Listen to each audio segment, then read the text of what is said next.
말씀드렸듯이 어제 저희 오늘 M7으로 소개해드린 영상에 굉장히 그 영상과 관련해서 이게 맞다, 틀리다, 많은 의견을 남겨주셨더라고요. 제가 그 댓글 다 보고 댓글도 또 답 댓글도 달아놨습니다. 이런 의견이 있었습니다. 이 지금 그 중앙성 침범이라고 보기는 어렵다. 그냥 잠시의 오류다. 이런 의견도 많이 주셨고, 그러니까 노면이 운전할 때 평탄치 않은 경우에 핸들이 많이 흔들리죠. 이런 경우입니다. 라고 말씀을 주시고, 마치 이 로보택시 운전하는 게 저 같네요. 라고 남겨주신 분도 계셨고, 그리고 이런 의견도 있었어요. 핸들 틀기 직전에 오른쪽에 뭔가 도로에 검은색으로 무언가가 있어서 이거를 피하려고 하다 보니까 회피한 그런 동작이다. 마주 오는 차, 그러니까 저 중앙선, 왼쪽 차선에서 오는 차가 있었으면 절대 그쪽으로 아마 흔들리지 않았을 거다라는 의견도 있으셨고요.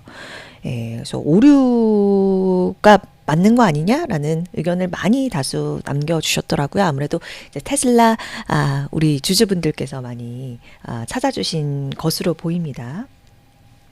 근데 여러분 오해 마세요. 저희는 테카 언론 아니에요. 테슬라 까기 언론이냐고 댓글 남겨주셨는데, 저는 이렇게 테슬라가 잘하는 것도 있고, 그리고 이러한 뉴스도 있으니 아마 우리 테슬라 주주분들께서는 굉장히 기민하시기 때문에 다 보셨을 거라고 믿어요. 하지만 그 중에서도 또 못 보신, 영상으로 못 접하신 분들이 있어서 그냥 다양한 걸 한번 보시면 좋겠어요 라는 측면에서 제가 영상을 좀 담아 드리는 것이거든요. 그래서 이런 내용도 있었습니다. 기술은 결코 배반하지 않는다. 테슬라식 로보택시가 미래를 선도할 수밖에 없다. 그러니까 뭐 확장성 측면에서 뭐 웨이모 등 로보택시의 한계를 테슬라가 증명을 하고 넘어설 수 있다. 그러니까 뭐 차량 생산 가격이라든지 뭐 확장성, 운임, 비싼 운임. 그래서 급속히 이제 경쟁력에서 웨이모 등 이미 선점하고 있는 업체들이 로보택시에 밀릴 것이다. 테슬라 로보택시에 밀릴 것이다. 이런 의견도 남겨주셨습니다. 맞습니다. 제가 어제 이제 영상이랑 이제 기사도 이제 여러 가지 이제 보고, 언론 보도된 내용 소식들 이제 보고 느낀 건, 여러분들 말씀처럼 그 첫걸음이 가장 위대하고 어려운 걸음을 했다라는 측면에서 그 의미가 굉장히 크다라는 부분에서 저도 공감을 했고요. 어쨌든 지금 분위기를 봤을 때 테슬라가 이 로보택시를 시작으로 해서 또 다른 미래를 또 앞당기고 굉장히 혁신 속도를 빠르게 하겠구나라는 부분에 있어서는 부정하기가 굉장히 어렵다라고 저도 느꼈습니다. 우리 머스크가 말했듯이 완벽하지 않아도 진부는 실수 속에 이뤄진다고 저도 믿고 있고, 아무래도 이제 지적해 주신 것처럼 웨이모, 죽수 이렇게처럼 뭐 비용 구조나 확장성 측면에서 한계가 있을 수 있기 때문에 이 테슬라식의 접근 방법이 더 주목이 되지 않나, 이런 생각이 드는 하루였습니다. 자, 이렇게 어제 이제 우리 댓글 남겨주신 것에 대한 후기는 저도 공유를 좀 드렸고요. 오늘 나온 얘기 좀 전달을 드릴게요. 이 로보택시 관련해서 지금 이 로보택시가 모델 Y 차량에 최신 이 FSD 소프트웨어를 무감독 버전을 탑재를 한 거잖아요. 그런데 뭐 모델 Y 차량은 아닌데요. 미국에서 요 모델 S 관련해서 일가족 3명이 좀 숨진 사고가 있었어요. 근데 요 피해자들 유족이 테슬라를 상대로 뭐 징벌적 손해배상 청구 이런 소송을 제기를 한 것입니다. 아이고, 제가 죄송해요. 사고 촬영 2014년식이라고 했는데 2024년식인데 제가 잘못 썼습니다. 정정할게요. 이 2024년식 모델 S 차량에 이제 오토파일럿이랑 이제 FSD 이렇게 탑재가 돼 있는 그런 차량인데, 이제 유족 측은 이렇게 소장에서 주장을 하고 있더라고요. 차량에 결함 있는 설계 때문에 주행 차선을 이탈하고 긴급 제동을 가하는 데 실패를 해서 이 사고가 났고 우리 가족들이 죽음을 맞은 것이다. 이렇게 이제 주장을 한 것입니다. 그런데 관련해서 이런 유사 소송이 지금 CNBC 쪽 보도 나온 거 보니까 최소 15건 정도다라고 합니다. 지금 아마 이게 로보택시 요 FSD 맞물려서 나온 소송이기 때문에 언론에서나 아마 주주분들도 더 주목을 하고 계신 상황인 것 같고요. 요거와 이제 연계해서 좀 보도록 할게요. 이 월가에서 어제 또 낙관론과 또 부정론이 부딪히고 있다는 말씀을 또 드렸었었는데 골드만삭스에서 의견이 나왔습니다. 요 마크 델라니 분석가가 낙관론에 글쎄 이렇게 고개를 갸우뚱하면서 투자 의견 중립을 유지하겠다고 하고요. 또 목표가는 285달러 고수를 했습니다. 이게 이제 간밤 종가로 하면 종가 대비해서 한 15% 이렇게 낮은 정도 수준인 거거든요. 그러니까 확장성 면밀히 좀 봐야 된다라는 의견을 내놓으면서 이렇게 투자 의견 중립가 목표가 설정한 것을 추가 조치하지 않았다라는 의견까지 같이 보시면 될 것 같고요. 일단 어쨌든 테슬라가 뭐 웨이모가 어쨌든 많이 이렇게 선점하고 있는 시장에서 선발주자들이 이제 활약을 하고 있는 시장에서 경쟁력을 어떻게 입증해 나갈 수 있을지가 진짜 굉장히 큰 숙제로 다가온 시점인 것 같아요. 와중에 우버가요. 전장 대비해서 7% 넘게 올랐더라고요. 그래서 그 소식도 같이 말씀드리려고 하는데 이제 애틀란타 지역에서도 우버 앱 통해서 웨이모를 이용을 할 수 있게 됐어요. 그래서 이렇게 두 회사가 파트너십을 확대하게 되니 매수세가 쏠린 영향으로 보이고요. 그리고 여러분 리톨츠 자산운용 조시 브라운 CEO가 본인 개인 포트폴리오에 뭘 가장 많이 담았냐라는 질문을 받았더니 우버다. 자율주행 부분에 있어서 우버 굉장히 주목하고 있다. 그런 의견을 밝혔다는 점까지 같이 소개해 드리도록 할게요. 자, 네, 영국 경쟁 당국이요. 요 미국 그 기업들 이렇게 주시를 하고 있는데 구글을요. 검색 시장에서 전략적 시장 지위를 보유한 기업으로 지정하겠다. 이렇게 예고를 했습니다. 요 전략적 시장 지위 SMS라고 하는데 요 SMS는요.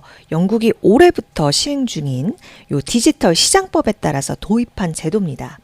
그러니까 불공정 경쟁 행위를 하는 기업으로 판단을 해서 제재를 가하겠다 이런 뜻은 아닌데 이 시장의 경쟁을 촉진을 하고 혁신을 증진하는 그러한 조치를 요구하는 그런 개입할 수 있는 본인들의 그런 여지를 여는 그런 조치가 될 수 있는 근거라고 볼 수 있을 것 같은데요. 만약에 지금 이제 예고를 했고 구글이 이번 SMS 1호 기업으로 지정이 되게 되면 뭐 공정하고 더 차별이 없는 검색 순위 원칙 확보 그리고 뭐 AI 이런 생성 답변 포함해서 검색을 위해서 수집된 콘텐츠가 어떻게 사용이 되는지 알 수 있도록 이런 콘텐츠 게시 업체의 투명성과 뭐 통제력 이런 조치를 이제 영국 당국 쪽에서 할 수 있게 되는 것입니다. 그래서 뭐 이런 검색 결과 순위라든지 이런 걸 달리하는 구글 쪽에서 아무튼 이렇게 기업 지정이 된다면 여러 가지 변화 조치를 좀 할 수도 있다라고 우리가 해석을 할 수 있는 거고요. 그래서 그런 것들이 어떤 것이냐. 예를 들어서 사용자가 다른 검색 업체로 쉽게 이제 전환을 할 수 있도록 하는 구글이 아닌 뭐 그런 것을 의무화할 수도 있고요. 뭐 소비자 뭐 검색 데이터 같은 거 있잖아요. 이거를 이전을 지원하도록 하는 그런 조치 그런 것들을 단행을 할 수 있다고 합니다. 지금 영국 검색 시장에서 구글이 90%로 차지를 하고 한 사람당 평균 5회에서 10회 정도 구글로 검색을 한다고 해요. 그리고 20만 개 업체 정도가 구글 검색 광고로 고객을 이렇게 유지를 찾는 그러한 정도의 우위를 좀 점하고 있다고 볼 수 있을 것 같은데요. 이미 이제 1월부터 조금 예견이 됐던 게 이제 구글 쪽에서 굉장히 이제 칼을 빼들고 있어요. 이 영국 경쟁 당국 쪽에서.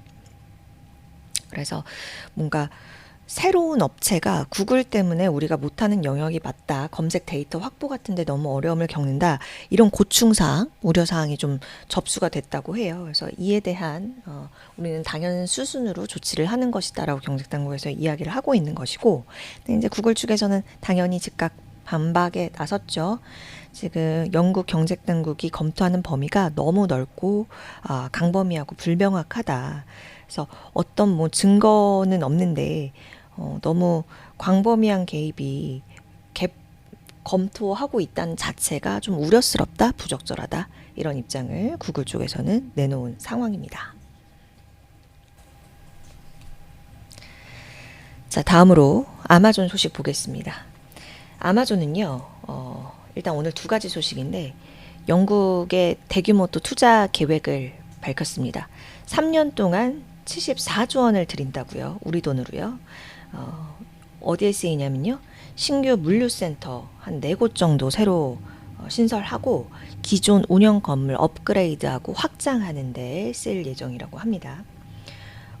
앞서서도 이미 영국 쪽 데이터 건설하는데 5년 동안 80억 파운드 정도 쓴다고 밝힌 바가 있고요. 이렇게 영국에서 투자 계획을 잇따라 좀 예고하고 발표하고 있는 상황 말씀을 드렸고, 두 번째는요, 미국 전역에 배송망을 확대한다고 합니다. 월마트랑 이런 오프라인 유통 업체들이랑 경쟁하기 위해서 아마존이 내세웠던 게 바로 빠른 배송 정책이었잖아요. 그래서 이제 뭐 중소도시, 농촌 지역 이런데 안 갔던 데도 뭐 당일이라든지 이길 배송 같은 거 빠른 배송 서비스를 확대한다고 합니다. 그래서 40억 달러 여기에 5조 4천억 원 정도 들여서 이렇게 빠른 서비스를 할 수 있도록 여러 가지를 이제 구축한다고, 이렇게 두 가지 소식 오늘은 아마존 소식으로 좀 전달을 드리겠고요. 자, 젠슨 왕 CEO가 매각 계획을 밝혔었는데 이 주식 매각을 시작했다는 점이 최근에 이제 포착이 됐어요. 20일에도 한 번 팔았고 23일에도 팔았고 이렇게 이틀에 걸쳐서 10만 주, 우리 돈으로 약 196억 원 상당을 매각을 했습니다. 이미 올 초에 좀 공개를 한 적이 있었는데 뭐 어떤 계획을 발표한 것이 그러니까 CEO들이나 임원들이 이렇게 갑자기 확 팔아버리면 시장에 굉장히 혼란을 줄 수가 있잖아요. 그래서 시장 교란 없이 보유주식 매각할 수 있도록 일정이랑 가격을 이제 정해두는 그런 시스템 하에 따라서 좀 진행을 하는 거라고 보시면 될 것 같고, 요거 계획에 따라서 일단 이번에는 10만 주가량 1,440만 달러가량을 이제 매각을 한 건데, 올해 말까지 최대 600만 주 1조 1,800억 원 상당을 매각을 할 수가 있습니다. 그래서 이 부분은 여러분 참고하시면 좋겠고, 그리고 뿐만이 아니라 엔비디아의 스티븐스 이사 같은 경우도 이달 초에 최대 400만 주 이제 처분하겠다 그렇게 밝혔거든요. 그래서 지금 18일에 한 60만 주 팔았고, 앞서 이제 400만 주가 중에 한 200만 주 정도는 지금 처분을 한 상태예요. 네, 이 소식까지 전달을 드리도록 할게요.